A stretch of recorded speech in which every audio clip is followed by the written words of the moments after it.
Olá, estamos ao vivo com RCE Talks, especial Rio Preto Tech Summit. Durante esses 2 dias de evento, eu vou receber aqui no estúdio da RCE Digital empresários, especialistas, parceiros e lideranças que estão impulsionando a inovação, a tecnologia e os negócios em diversos segmentos. O RCE Talks é uma iniciativa da RCE Digital, a empresa especializada em streaming e produção audiovisual para comunicação empresarial. Criada para conectar pessoas, ideias e negócios por meio da comunicação. E para iniciar mais um episódio, eu tenho aqui ao meu lado o CEO e fundador da Shift, Marcelo Lourencin. Marcelo, obrigada por ter aceitado o convite. Obrigado pelo convite, é um prazer conversar sobre tecnologia e inovação. Além de CEO da Shift, também foi presidente da PET, hoje faz parte do conselho de ex-presidentes, então tem uma atuação muito grande, voltada inclusive para o evento que a gente está sediando aqui. Sem dúvida nenhuma. A primeira edição, inclusive, eu estava como presidente da PET, eu fiz a primeira edição, nós estamos na quinta, é um processo de evolução continuada e hoje eu estou como presidente do conselho dos ex-presidentes da PET. Bom, o evento tomou proporções enormes, hoje o maior do interior paulista, um dos maiores do estado, e ver tudo isso de perto, essa quantidade de expositores, essas palestras de peso que vem a São José do Rio Preto, certamente é um dos eventos mais esperados do ecossistema. Sem dúvida nenhuma, é um projeto, a gente precisava levar Rio Preto para o Brasil, né, em termos de posicionamento e ao mesmo tempo promover a discussão da transformação da sociedade que nós estamos vivendo com essa nova tecnologia. É uma tecnologia crescente, mas que hoje está pungente. Não existe mais uma empresa de base tradicional. Todas as empresas hoje, de uma certa forma, dependem da tecnologia. Então, nós estamos vivendo esse momento de transformação dos negócios e da sociedade. E a PET entende que ela tem um papel importante do ponto de vista de provocar essa transformação e preparar Rio Preto e as empresas e as pessoas para esse novo momento. E a Shift, são quantos anos de atuação? A Shift são 33 anos, nós somos fundados em 92, né, num momento bastante distinto do que é hoje, né, para você ter uma ideia, não tinha internet. Essa transformação é, sem dúvida nenhuma, o maior divisor de águas. E qual era a proposta da Shift? Mais de 3 décadas atrás e hoje, o que mudou? A ideia central não mudou. O que mudou foi a disponibilidade das tecnologias e a evolução dos negócios. Porque também existe um estudo bastante importante no mundo inteiro de que a maturidade organizacional está intrinsecamente ligada à captura de valor de tecnologia. Porque as empresas também precisam se preparar para absorver essas tecnologias. Evidentemente que a tecnologia também precisa evoluir. Existem 2 teorias aí que a gente sabe que no mercado, que existe a evolução dos negócios através de uma demanda, a demanda puxa os negócios ou a tecnologia empurra. Nós estamos vivendo num momento que as 2 coisas estão acontecendo ao mesmo tempo.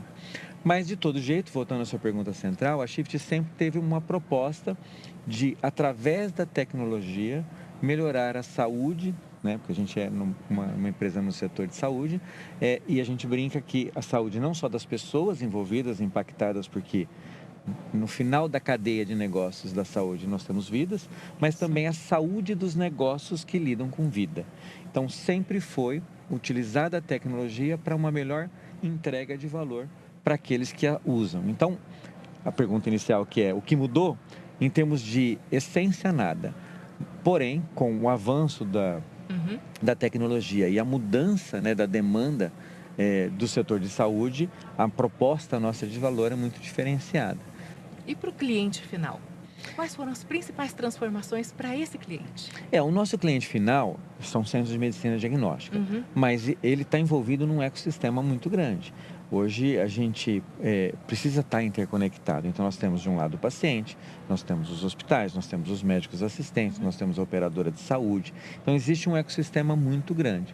Então propiciar as nossas tecnologias, elas sempre são, as nossas softwares, eles sempre envolvem 4 grandes pilares.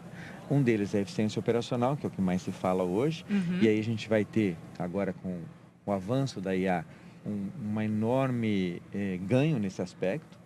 Evidentemente que apoia a tomada de gestão, na decisão, através de ferramentas de gestão, porque afinal de contas a gente precisa tomar decisão diariamente nas empresas e no Decisões hospital, no rápidas na maior parte laboratório. das vezes. Então, apoia a tomada de decisão, a experiência do cliente, evidentemente, e aí quando a gente fala de um centro de medicina diagnóstica, a gente tem vários clientes envolvidos nesse aspecto, então qual é a experiência dele no setor de saúde e, acima de tudo, a qualidade.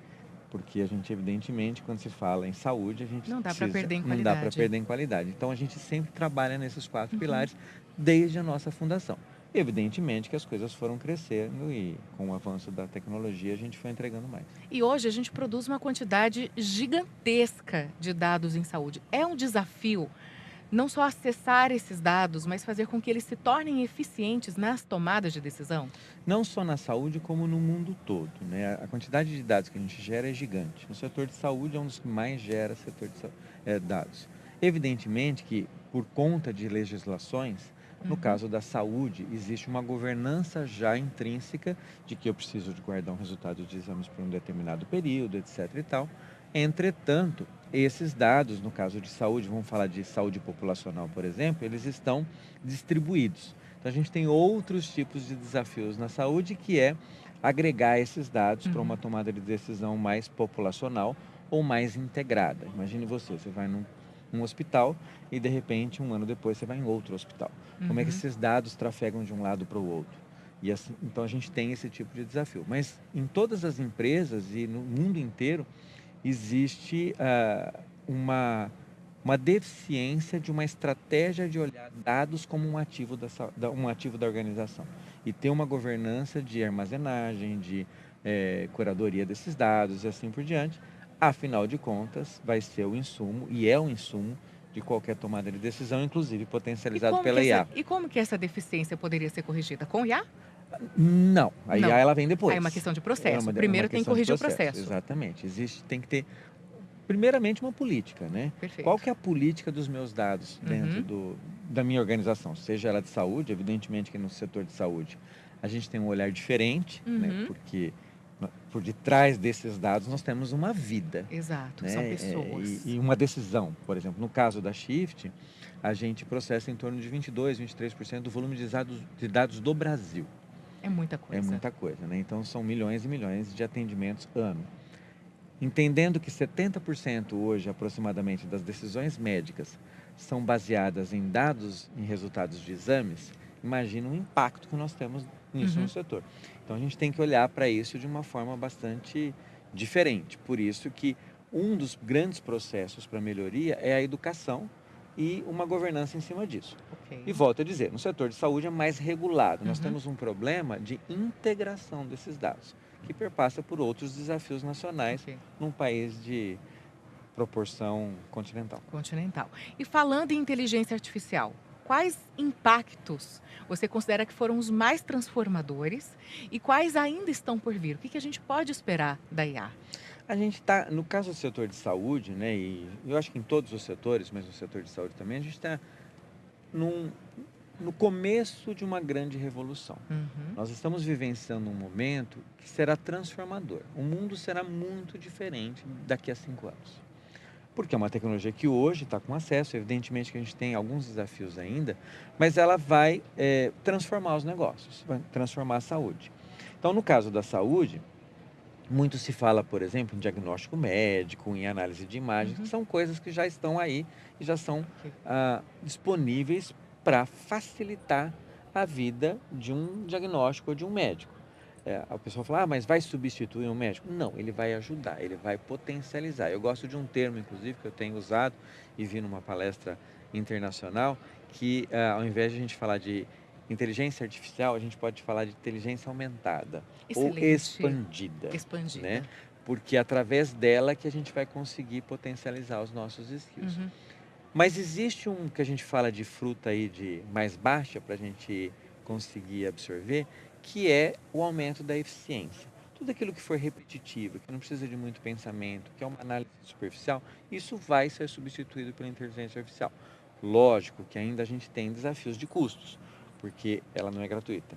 Por mais que a Perfeito. gente pegue o chat GPT e brinca com ele, mas para transformá-lo em Quando o modo processo profissional precisa ser é otimizado. diferente. Então existem custos envolvidos nisso. Então nós estamos começando essa revolução. Para você ter uma ideia, né? Nós estamos falando aí de 2 anos. É muito de pouco. popularização. E olha a quantidade de pessoas que hoje utilizam o Aham, chat, por exemplo, que é uma das tecnologias aí que popularizou, que as pessoas conhecem, isso. mas por detrás tem muita coisa. Então, eu entendo que isso vai ser uma revolução muito grande, sim. Ela vai nos dar mais tempo, ela vai aumentar a gente. Uhum, Mas como a gente tem visto aqui no evento, inclusive, o grande skill vai ser o criativo e o pensamento humano para de fato ok. potencializá-lo. E ouvindo esse seu discurso, você sempre teve falas muito assertivas ao longo dos anos, tanto na PET como na Shift, sobre a humanização dos processos. Não dá para deixar de jogar luz sobre esse tema. Não, não dá. Afinal de contas, nós somos humanos. Por mais que nós vamos ter esse lado um pouco que, quase que um Uhum. ciborgue, né? Voltando aí às Sim, questões de até ficção científica no passado, que hoje já são realidade, no sentido de a gente ter parte da gente estendido, agentes fazendo sim. coisa para a gente enquanto Aham. nós estamos dormindo, mas a gente tem que pensar na centralidade do humano. E muito se fala, inclusive, quando se faz em inteligência artificial, fala de colocar o homem no loop, para Certo. tomar as melhores decisões, principalmente no setor de saúde, e para justamente entender que as tecnologias, elas estão aí para servir a humanidade. Porque afinal de contas, somos humanos e queremos viver bem e melhor. E imaginando até que essa aceleração dos processos e essa otimização de tempo faz com que sobre mais espaço na agenda para aquele profissional de saúde, para o médico que está no atendimento, olhar com carinho para o paciente. Sem dúvida nenhuma, porque se você pensar num âmbito não hospitalar, mas num âmbito Clínico. ambulatorial, clínico, Uhum.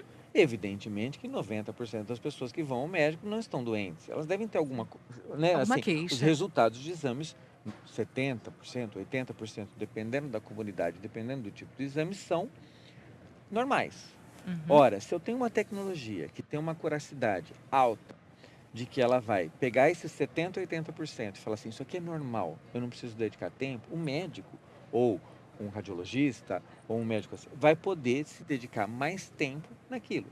Outra coisa, você vai numa consulta médica, você observa o quanto que o médico muitas vezes está ali, anotando, fazendo, etc e tal. Hoje já tem ferramentas que ele pode gravar uma consulta, enquanto a IA está gravando todas as coisas que ele entende que faz sentido, ele Uhum. pode olhar no teu olho e conversar com Perfeito. você.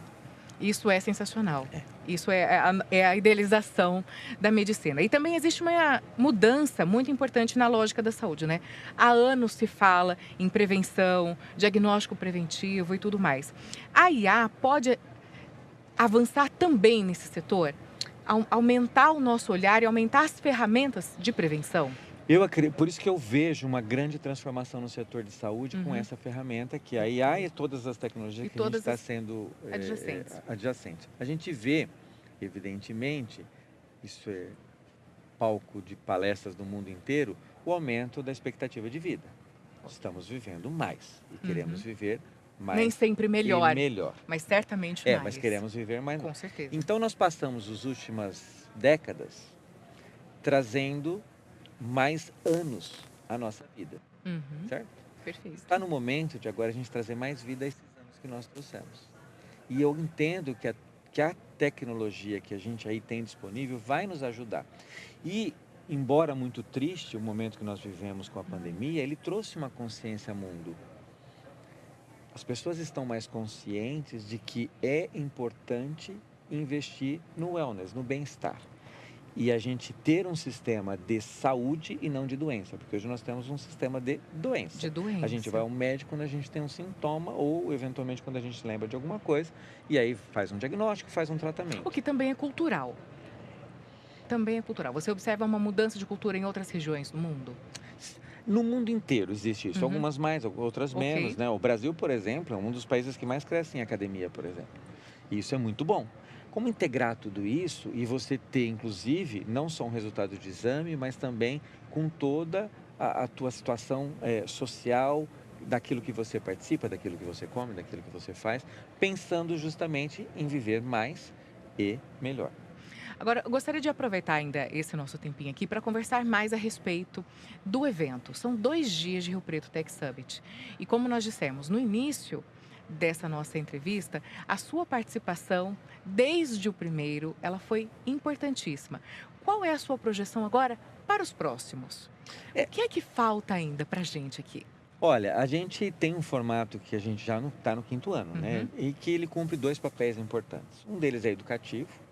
A gente tem uma curadoria, que o evento do ano que vem já começa a semana que vem. A Perfeito. gente dá um intervalo de uma semana e já começa a A trabalhar. produção de um evento. Então nós temos 2 grandes objetivos. O educativo, Aham. e para isso nós pensamos muito nas palestras, no tema, de como a gente vai fazer as coisas se conectarem. Então quem assistir todas as palestras, elas saem daqui com uma mensagem. Uhum. E não com uma mensagem de desespero, mas e sim com uma mensagem de que temos uma transformação e eu vejo alguns caminhos que eu posso navegar, sob o ponto de vista da minha vida ou da minha empresa. Uhum. Existe um outro papel, que é o papel de geração de negócios e fortalecimento da cidade e das suas empresas e do seu network, que é a Feira de Negócios.